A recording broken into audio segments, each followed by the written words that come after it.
She was sitting in the back corner of the waiting room at the Henley County Department of Labor when the man behind the counter called out a number that was not hers, and she realized she had been holding the wrong slip of paper for 45 minutes. She stood up anyway. She walked to the counter. She said, "I think I may have picked up the wrong number, but I have been here since 9 and I need to get this done today because I start a new job tomorrow and I cannot miss a single day." The man behind the counter looked at her for a moment. He was in his 50s, reading glasses on the end of his nose, the kind of man who had processed 10,000 people through this window and had learned to divide them into two categories: people who were trying and people who had stopped. He said, "Name?" She said, "Odessa Crane." He pulled up the file. Odessa Laverne Crane was 51 years old. She had lived in Charleston, South Carolina, for 22 years in a 2-bedroom apartment on Magnolia Ridge that she had shared with her daughter, Lynette, until Lynette graduated nursing school and moved to Charlotte. The apartment was in Odessa's name. The lease had been in her name for 11 years. The utility bills were in her name. The cable was in her name. Lynette's childhood bedroom still had the purple curtains Odessa had sewn by hand when Lynette was 12. Odessa had worked at Hargrove Textiles for 19 years. Floor supervisor, 3rd shift. She managed a crew of 26 people, oversaw quality control on the industrial loom machines, and filed the incident reports when someone got hurt, which happened more than the company liked to put in writing. She had been promoted 3 times. She had never been written up. She had received a commendation certificate in 2017 for achieving the highest output efficiency on her shift in the plant's history. The plant closed in January, not because it was failing, because a facility in Vietnam could produce the same output for 1/8 of the labor cost, and the shareholders approved the move at a board meeting that lasted 40 minutes.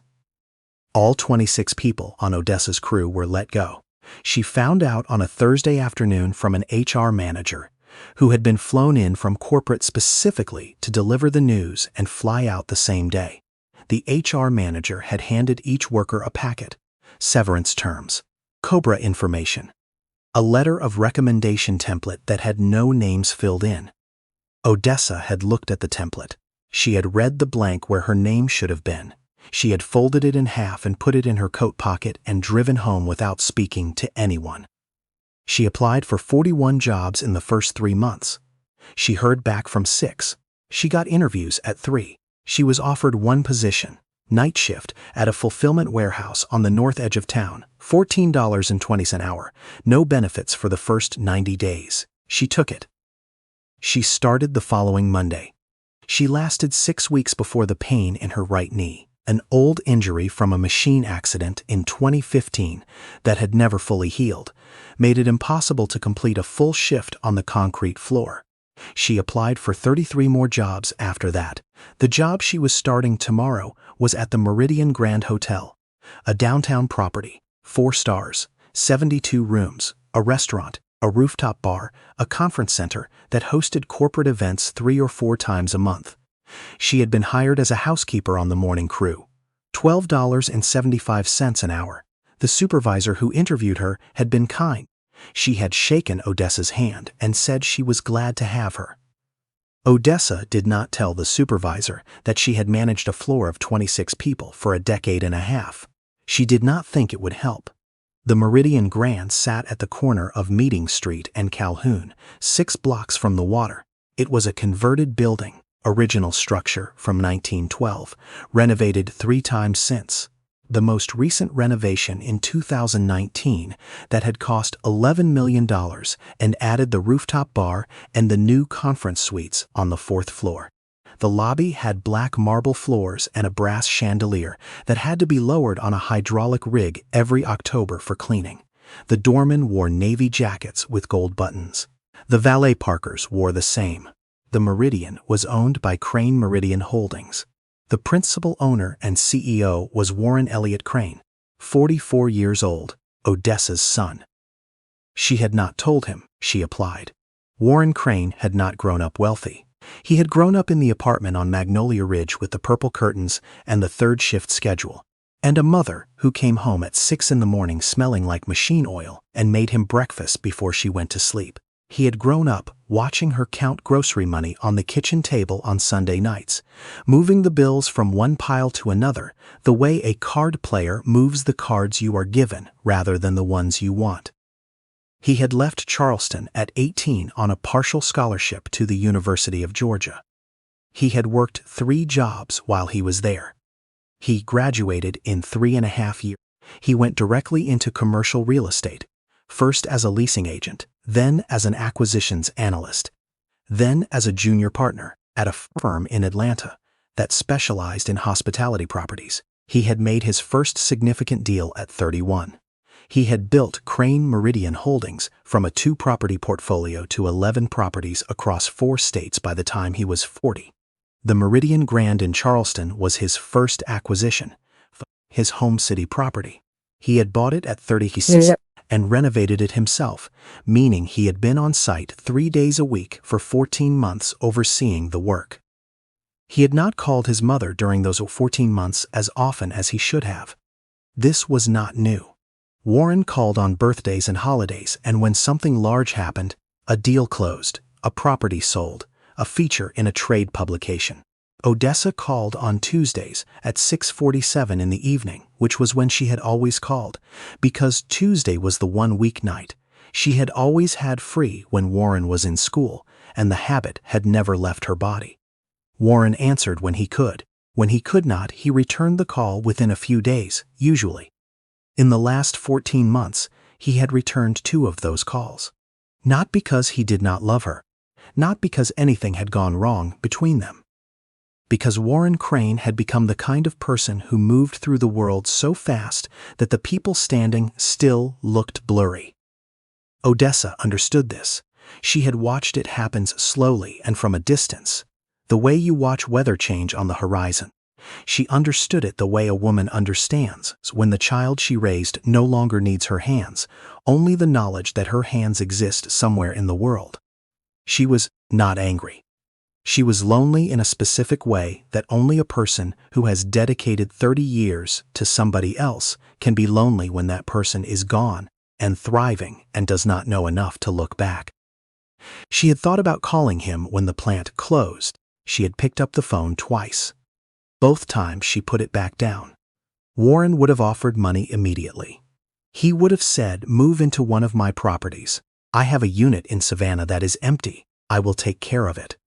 He would have meant it, and she could not have said yes to that.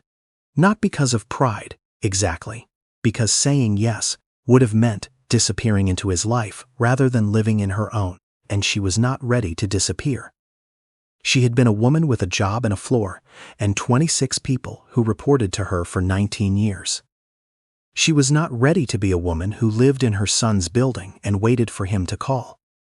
So when she saw the listing for the Meridian Grand housekeeping position in February, she held the thought for 4 days before she applied. She told herself it was because the commute was short, because the pay was steady, because she had applied everywhere else and this was available. She did not say the other thing out loud, not even to herself, not fully. On her first morning, she arrived at 6:45 for the 7 o'clock shift. She wore the uniform, a pale gray polo shirt and charcoal slacks, both provided. Her name badge read Odessa. No last name. The housekeeper supervisor, a woman named Gloria Hayes, who had worked at the Meridian for 7 years, showed her the supply cart, the linen protocols, the checklist system, and the service elevator. The service elevator opened directly across from the housekeeping staging area on the 4th floor. The 4th floor was the conference level, 4 suites and the main conference center at the end of the corridor. The suites were occupied by corporate guests, usually executives in town for meetings, usually quiet, usually gone by 7 in the morning when the crew came in. The CEO's reserved suite was 401. Corner suite, 2 rooms, a view of the harbor. It was held permanently in the booking system under the property management account. Warren used it when he was in Charleston. He came 4 or 5 times a year. On Odessa's second day, Gloria assigned her to the 4th floor. Odessa pushed the supply cart out of the service elevator. The hallway was empty. The overhead lights were already on. Motion sensors, they had been on before she arrived. She moved down the hall past 402, 403, 404, the conference room door at the end. She stopped in front of 401. She had not known he would be here. There was a Do Not Disturb sign on the handle. She went past it. She did the conference room first. Chairs around the long table, a projector screen left down from the previous day's event, water glasses still on the credenza. She worked through it the way she had always worked through things, completely, in order, without rushing. 40 minutes later, she was back in the hall. The sign on 401 was gone. She knocked twice, the standard hotel knock, housekeeping. No answer. She used her key. The suite was empty. He had already gone. She could tell. The bed was not slept in on the right side. He had always slept on the left since he was a kid, pushed up against the wall. The left side of the bed was creased and flattened. One pillow on the floor. The room smelled faintly of the same soap he had used since college, cedar, and something lighter she had never been able to name.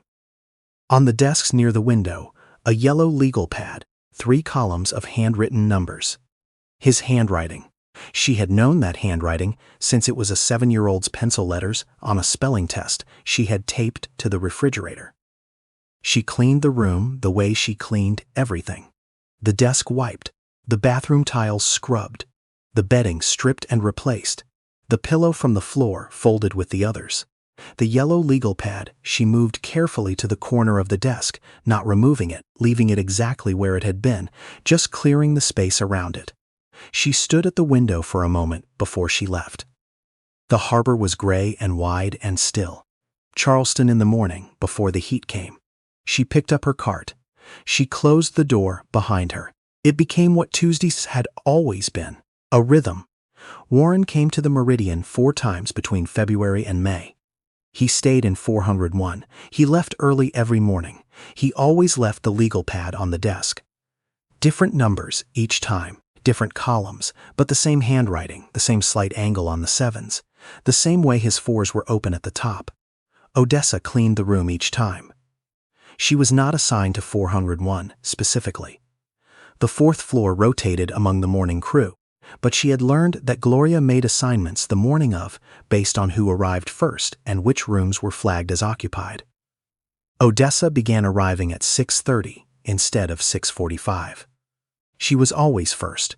The 4th floor assignment came to her naturally without anyone noticing she wanted it. Gloria noticed. Gloria Hayes was 57 years old. She had started at the Meridian as a housekeeper at 50 and worked her way to supervisor in 3 years. She had managed crews through renovations and restaurant closures and a flood in 2021 that took out the entire 2nd floor for 6 weeks. She knew her team the way someone knows a kitchen they have cooked in for years, not just where everything is, but how everything moves when someone else is in the room. She had noticed Odessa in the first week. Not because Odessa did anything unusual, because of how she did the usual things. The sheets pulled tighter than the standard required. The bathroom grout cleaned in a direction that took more time but left no streaks. The furniture in every room replaced at angles so precise they looked staged for a photograph. And the 4th floor, always the 4th floor, cleaned with a level of attention that went beyond professionalism into something closer to ceremony. Gloria had been in this industry long enough to know that people brought their lives to work with them, whether they meant to or not. She had seen grieving people and grateful people and people whose bodies moved through the motions of the job while their minds were entirely somewhere else. Odessa's hands were present. Her mind was present. But something behind her eyes was doing something different from cleaning a hotel room. In March, on a Thursday evening, Odessa's knee gave out on the 3rd floor landing of the service stairwell. She had been carrying an extra set of linens down one flight because the service elevator was in use, and the standard cart was too full for the elevator anyway. Her right knee, the one with the old injury, buckled on the second-to-last step. She went down sideways, caught herself on the railing with one hand, and landed on the edge of the bottom step. The linens scattered across the landing. She sat on the step. She breathed. She was 51 years old, and her body was accounting for every shift she had worked on concrete floors, and every year she had stood through a 12-hour third shift on equipment that vibrated through the soles of her shoes.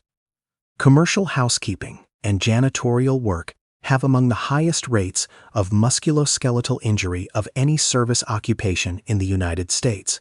The average tenure of a hotel housekeeper before injury or exit is under 4 years. Most are women, most are over 40. Most have no employer-provided health coverage during their first 90 days. Odessa was on day 63. She got herself up. She gathered the linens. She finished the shift. She did not report the injury. She was afraid of losing the assignment to the 4th floor. This was the thing she could not explain to anyone, including herself entirely. The job paid $12.75 an hour. She had $4,200 in her checking account and a car payment due at the end of the month. She needed every shift. But the reason she protected this specific assignment was not the money. 4 times in 2 months, she had cleaned the room where her son slept. She had smoothed the sheets on the side of the bed he used since he was 9 years old. She had washed the coffee cup he left on the bathroom counter. She had straightened the yellow legal pad, full of handwriting she had recognized, since it was a first-grade spelling test. She had not come here because she needed the job. She had come here because she did not know how else to be near him. In April, Warren stayed for 3 nights instead of the usual one. He had a deal in negotiation, a property in Columbia that was proving more complicated than expected, 2 rounds of investor calls, and a site inspection that had been delayed twice by weather. On the second morning, he stayed in the suite until 9:30. The housekeeping crew began at 7. Odessa arrived on the 4th floor at 7:15 and saw the Do Not Disturb sign on 401. She cleaned the other suites first. She did the conference room twice, which it did not need, to pass the time. At 9:22, she heard the door to 401 open. She was at her cart at the far end of the hall, her back to the door, arranging the supply shelf with more precision than the task required. She heard his footsteps on the carpeted hall. She did not turn. She kept her hands moving. He walked toward the elevator. She counted his steps in her mind the way you count something you have memorized. His stride had always been long. He had always walked slightly faster than the people around him. The elevator doors opened. He got in. The doors closed. She stood at her cart for a moment with her hands still. On the 3rd morning, a Tuesday, she was cleaning the conference room when she heard him on a phone call in the hallway. The conference room door was partially open. She could hear his voice, not the words, the tone of a man who was managing something that was resisting being managed. Sharp at the edges, clipped. She recognized it. It was the voice of a person running low. She went to the door. She looked down the hall. He was standing near the window at the far end, phone to his ear, one hand on his neck, staring out at the street. He was wearing the same jacket she had seen on the hanger in 401 the morning before. His shoulders were tight. He had his father's shoulders. His father had been gone for 26 years. The shoulders were all that remained of him in this world, living inside her son's body. She pulled the conference room door closed. She sat down in one of the chairs around the long table, just for a moment. She had not sat down on the job in 3 months. She sat and listened to the muffled voice of her son through the wall and could not go to him. Gloria found her there. She had come to check on the floor. She opened the conference room door and saw Odessa sitting at the table with her hands in her lap and her eyes on the window. She said, "Odessa." Odessa looked up. Gloria came in. She sat down across from her at the table. She did not say anything right away. She looked at Odessa the way someone looks when they have been waiting to say something for longer than the current moment. She said, "I've been watching you since February." Odessa said, "I know." Gloria said, "You come earlier than anyone else. You take the 4th floor every time it's available. You clean 401 like it's a room in your own home." She paused. There are things people do in this job because they have to, and there are things they do because of something else. You've been doing something else for 3 months. Odessa looked at her hands. Gloria said, "Is there something I should know?" A long silence. The housekeeping cart in the hallway creaked as the building settled.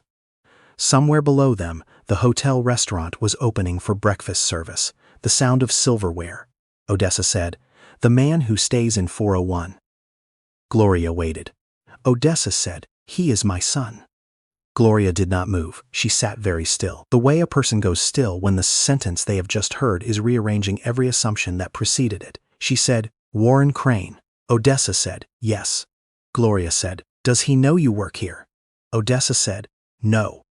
The words sat in the room the way a stone sits at the bottom of water. Heavy, still, completely without movement. Gloria looked at her for a long time, not with judgment.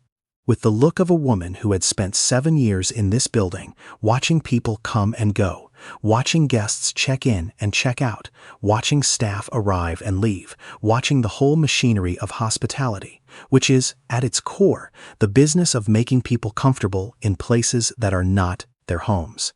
She had never sat across from anything like this. She said, "How long?" Odessa said, 3 months. Gloria put both hands flat on the table. She said very quietly, "Odessa." Odessa said, "I know." Gloria did not say anything else. She stood up. She held out her hand, not to shake it, to help Odessa out of the chair. Odessa took it. She stood. They walked back out to the hallway together. They did not speak again that morning, but when the shift ended and the crew clocked out in the basement locker room, Gloria came to Odessa at her locker and said, "I'm not going to say anything. But you need to understand that I can't keep covering this indefinitely. And neither can you." Odessa nodded. She drove home in the late morning light. She sat in the parking lot of her apartment building for 15 minutes before she went inside. 2 weeks later, Warren came back, one night this time. In and out. Odessa arrived at 6:30 the next morning and cleaned 401 in the dim light before housekeeping officially began. She was replacing the towels when she noticed something in the trash can.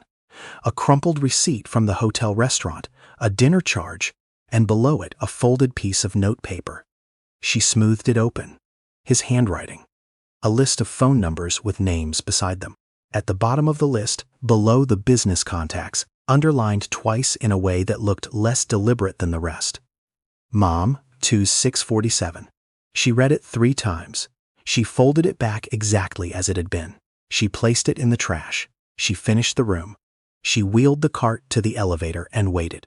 She did not cry until she was in her car in the parking garage, and even then only for a moment, because she had not driven in yet and she was already running behind. The morning it ended was a Wednesday in June. Warren had arrived the night before without the property management system flagging the reservation in time to change the assignment sheet. Odessa did not know he was in the building. She arrived at 6:30, pulled the 4th floor as usual, started at the conference room end and worked toward 401. She knocked twice. Housekeeping. The door opened. Warren Elliott Crane was standing in the doorway in a dress shirt with the first 2 buttons undone, phone in one hand, coffee cup in the other. 44 years old, the same jaw, the same shoulders, the same slight vertical crease between his eyebrows that appeared when he was thinking hard, the crease she had first noticed when he was 11, and working through a math problem at the kitchen table. 4. She looked at him. 3 seconds. He said, "Mom." Not a question, not an exclamation, just the word. The way a word comes out when the body says it before the mind has finished processing what the eyes have seen. She said, "Good morning. I can come back." He said, "Mom?" He stepped back from the door. She pushed the cart into the doorway and stopped it there. She walked in. He closed the door. He turned and looked at her, the gray polo, the name badge, the cart visible through the door he had just closed. He looked at her the way a person looks when they have been handed an equation they do not have the formula for. He said, "How long have you been working here?" She said, "Since February." He set the coffee cup down on the desk. He was still holding the phone. He looked at it and then set that down too, as if he had just noticed it was in his hand. He said, "You've been cleaning this room?" She said, "Yes," he said.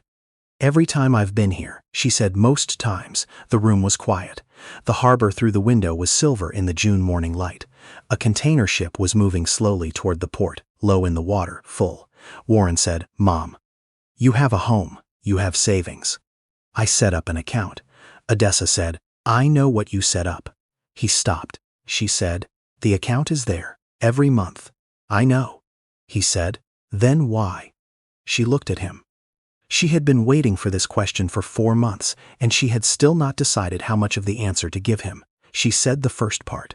She said, because I lost my job in January and I spent 3 months applying for positions, and the only thing I was offered required me to stand on concrete for 8 hours a night, and my knee won't do that anymore. And this came up and I applied and I got it. Warren said, you could have called me. She said, I know that. He said, why didn't you? She looked at him for a long time. She said, because calling you means becoming your problem, and I am not your problem. I am your mother. He sat down on the edge of the bed. He put both hands on his knees. He looked at the carpet. She said, the second part now, and because you are always here and never here at the same time, Warren. You buy buildings with your name on them in the city where you grew up, and you come 4 times a year, and you stay one night, and you're gone by the time the sun is up. And I have not seen your face since Christmas of last year, and I am 51 years old, and I am not going to ask you to make time for me. I never have, but I was not going to stop wanting to be near you just because you stopped being near me. He did not say anything for a long time. The ship through the window had moved past the frame of the glass and disappeared from view. The harbor was still again. He said, I had no idea you were here. She said, I know that, baby. That was also part of it. He looked up at her. She saw it move through him. The full weight of it, the months of mornings, the room cleaned and re-cleaned. The legal pad moved carefully to the corner of the desk, the coffee cup washed that he had left on the bathroom counter without thinking about who would wash it. He said, Mom, and this time the word was different, smaller. The way a person says a word when it suddenly means more than it did 5 minutes ago, when the word has been given back its full weight. She crossed the room.